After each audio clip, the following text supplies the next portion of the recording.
बर्वा सगळ्यांच्या समोर जे येतं आहे त्याच्यामध्ये मोठा वाटा ईसी इन्फो सोल्युशन्सचा आहे. 19 साली आमचा संबंध हा ईसी इन्फो सोल्युशन्स त्यांना आम्ही भेटलो. डिजिटली आम्हाला तुमची मदत लागेल आणि मग we started working together. EC info solutions म्हणजे आम्हाला ते सोल्युशन्स देऊ शकणार होते. कशातले? तर डिजिटल मीडियामधले.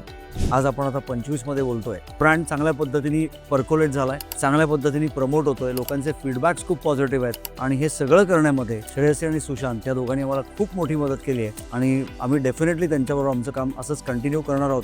नमस्कार, मी कामाक्षी बर्वे, बर्वा स्किन थेरपीकडून. हाय, मी जयदेव बर्वे. बर्वा स्किन थेरपी म्हणून आमचा फॅमिली ब्रँड आहे. डिजिटल वर्ल्ड हे खूप वेगळं आहे. प्रॅक्टिकली तुम्ही लोकांना भेटता आहात, एक्झिबिशन्समधून जाता आहात, तुमचे प्रॉडक्ट प्रेझेंट करता आहात, लोकांच्याशी बोलता आहात. हे सगळंच एकीकडे चालू असताना जग मात्र इंटरनेटमुळं जवळजवळ येत चाललं होतं आणि अशा वेळेला कुठेतरी आम्ही कमी पडतोय का काय असं जेव्हा वाटलं तेव्हा आम्ही आमची एक मैत्रीण श्रेयसी भालेराव हिला भेटलो. ती आणि सुशांत या दोघांची कंपनी होती ईसी इन्फो सोल्युशन्स. म्हणजे आम्हाला ते सोल्युशन्स देऊ शकणार होते. कशातले? तर डिजिटल मीडियामधले. आम्ही त्यांच्याबरोबर काम करायला सुरुवात केली. ईसी इन्फो सोल्युशन्स आणि त्यांच्या टीमचा मोठा वाटा आहे आम्हाला डिजिटली एम्पावर करण्यामध्ये. जे कोणी हा व्हिडिओ बघतात त्यांना मला असं सांगायचं आहे की डिजिटली आपल्याला जावं लागेल, प्रेझेन्स आपला वाढवायला पाहिजे आणि काळाप्रमाणे आपल्याला बदलून पुढं गेलं पाहिजे. ट्रॅडिशनल पद्धत ही चुकीची नाहीच आहे, पण काळ जसा बदलतोय तसं जर आपण बदलत राहिलो तर आपल्या उद्योगाला कधीच मरण नाही असं मला वाटतं. थँक्यू.